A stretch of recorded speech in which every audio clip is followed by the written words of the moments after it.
Retro ஆன்மீகம் நேயர்கள் அனைவருக்கும் இனிய நல்வாழ்த்துக்கள். எல்லோரும் நன்றாக இருப்பீர்கள். இப்பொழுது 2026 ஆனி மாதம் எப்படிப்பட்ட பலன்களை கொடுக்க போகிறது அப்படிங்கிறத எப்போது பார்த்தலாம். மேஷம் முதல் மீனம் வரையிலான 12 ராசிக்காரர்களுக்கு தனித்தனியாக என்னென்ன பலன்கள் நடக்கிறதுன்றது இப்போது பார்க்கறதுக்கு முன்னாடி, இந்த 2026 ஆனி மாதத்தில் முக்கியமான கிரக பயிற்சிகள் ஏதாவது இருக்கா, கிரக நிலைகள் எப்படி இருக்குது, அது 12 ராசிக்காரர்களுக்கு அவசியமான ஒன்று. ஐயா, சூரியன் மிதுனத்திற்கு வந்து விடுவார். மாதத்தின் ஆரம்பத்திலிருந்து மாதத்தின் இறுதி நாள் வரைக்குமே சூரியன் மிதுனத்தில் இருப்பது தான் அந்த ஆனி மாதம்னு சொல்கிறோம். அப்போ மிதுன வீட்டிற்கு அவர் மாறக்கூடிய அமைப்பு, புதனுடைய வீட்டிற்கு மாறக்கூடிய அமைப்பு, மிகப்பெரிய கோச்சார ரீதியாக எல்லாவற்றையும் பாதிக்கக்கூடிய சனி நல்ல மீனத்திலே இருக்கிறார். இருக்கிற இடத்துலையே இந்த மாதம் முழுக்க இருக்கிறார். அவர் எந்த விதமான மாற்றத்தை அடைகிறதில்ல. இதில் ஒரு பெரிய விஷயம் என்னென்னா, உச்ச குரு சனியை பார்ப்பது என்பது சனியால் இதுவரை தொல்லைகளை அனுபவித்து கொண்டிருந்த எல்லாருக்குமே அப்படி ஒன்றும் பெரிய கஷ்ட நஷ்டங்கள் இருக்காதுன்றதை காட்டுது.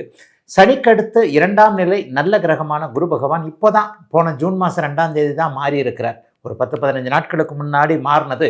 கடகத்தில் அவர் உச்சகுருவாக இருப்பது மிகப்பெரிய யோகம். செவ்வாய் 2 இடங்கள்லேயே மாறி இருப்பார். செவ்வாய் பயிற்சி இந்த மாதம் நடக்குது. முதல்ல மேஷத்தில் ஆட்சியாக இருக்கக்கூடிய மேஷராசிக்காரர்கள் செவ்வாயை யோகா அமைப்பாக கொண்டவர்கள் எல்லாருக்குமே நல்ல பலன்களை கொடுக்கக்கூடிய நிலையிலிருந்து இந்த ஆனி மாதத்தில் ரிஷப வீட்டிற்கு அவர் மாறுவதும், வக்கர நிலையில் இருக்கக்கூடிய புதன் கடகத்திற்கும் மிதுனத்திற்கும் மாறி மாறி வருவதும், சிம்மத்திற்கு சுக்கிரன் மாறி போகிறதுமான ஒரு கிரக நிலைமையில் தாங்க இப்போ இருக்குது.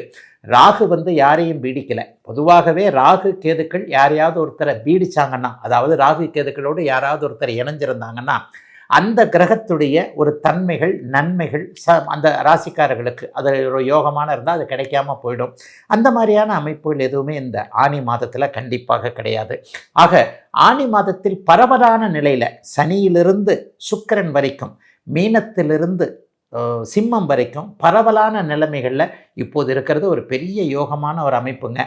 கஷ்டப்பட்டு கொண்டிருக்க அஷ்டம சனியிலையும் ஜன்ம சனியிலையும் மீனராசிக்காரங்களும் சிம்ம ராசிக்காரங்களும் இப்போ நல்லா இல்லைங்க. குறிப்பாக மீனராசியைச் சேர்ந்த இளைய பருவத்தினருக்கு கடுமையான ஒரு சாதகமற்ற பலன்கள் நடந்துக்கிட்டு இருக்கு. அதே மாதிரி சிம்ம ராசியில் பூரம் நட்சத்திரத்தில் பிறந்தவர்களுக்கு போன மாதத்துலேருந்து டைம் நல்லா இல்லை. அதுக்கு முன்னாடி மக நட்சத்திரத்தில் பிறந்தவர்களுக்கு பெரிய ஒரு மாதிரியான இக்கட்டுன்னா என்னங்க, அவரவருடைய பிறந்த ஜாதக அமைப்பிற்கு ஏற்றார் போல் முன்னால் போனால் கடிக்குது, பின்னால் போனால் உதைக்குதுன்ற ஒரு நிலைமைகள் கண்டிப்பாக இருந்து வந்தன. அந்த நிலைமைகள் எல்லாம் இப்போது ஆனி மாதத்தில் ஓரளவிற்கு சனியை உச்சகுரு பார்க்கிற காரணத்தினால ஒரு கட்டுக்குள் இருக்கக்கூடிய அமைப்புகள் தாங்க நிச்சயமாக இருக்கிறது.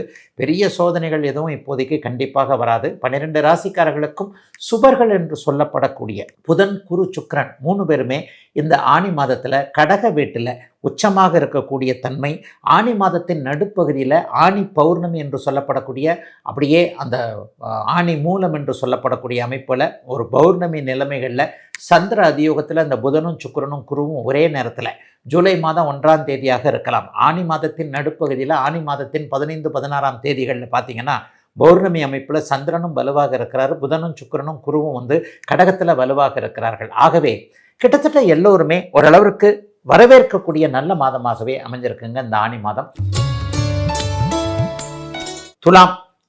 துலாம் ராசிக்காரர்களுக்கு 10ஆம் இடத்துல சுக்கிரன் இருக்கிறார். அப்புறம் 11ஆம் இடத்திற்கு வருகிறார். ராசிநாதன் 10-11ஆம் இடத்திற்கு வருவது தொழில் ரீதியாக பெரிய நன்மைகளை கொடுக்கக்கூடிய ஒன்று. டாப்பாக இருக்கும்.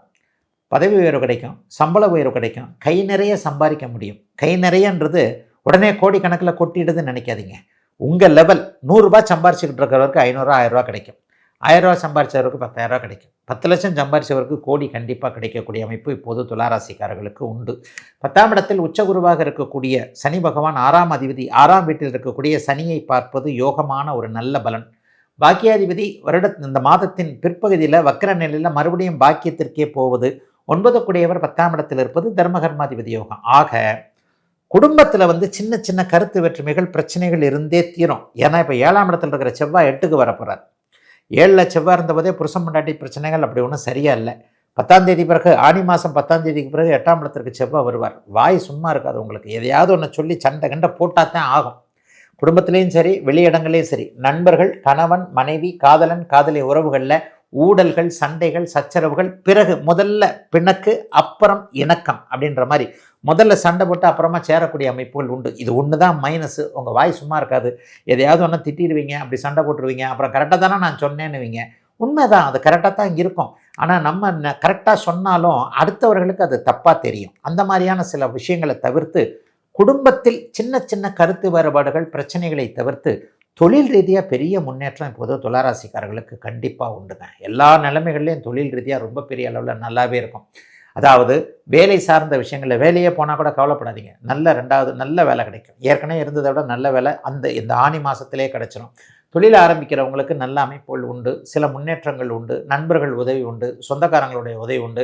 யாருடைய உதவியும் இல்லாமல் சொந்த காலில் நிற்கக்கூடிய தைரியமும் தன்னம்பிக்கையும் 10ஆம் இடத்துல 3 சுபர்கள் சேர்றதுனால ஆனி மாதத்தின் இறுதி பகுதியில் 11ஆம் இடத்துல சுக்கிரன் வருகின்ற காரணத்தினால தொழில்துறை முன்னேற்றங்கள், வியாபார முன்னேற்றங்கள் இதெல்லாம் நல்லாயிருக்கும். போட்டியாளர்கள் ஒழியக்கூடிய தன்மைகள் உண்டு. 50 வயசு கடந்தவர்களுக்கு ஆரோக்கியம் நல்லாயிருக்கும்.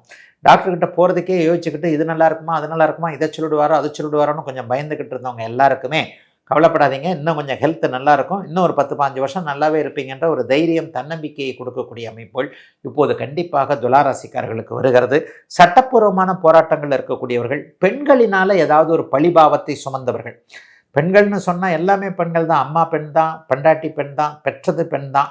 இந்த மாதிரியான பெண் வழி உறவுகளால் கொஞ்சம் ஒரு மாதிரியான சூழ்நிலைகள் இருக்கக்கூடியவர்களுக்கு அவர்களாலேயே நல்லவைகள் நடக்கக்கூடிய சுப மாதங்க துலாம் ராசிக்காரர்களுக்கு வயதிற்கேற்றாற் போல இந்த ஆனி மாதம்.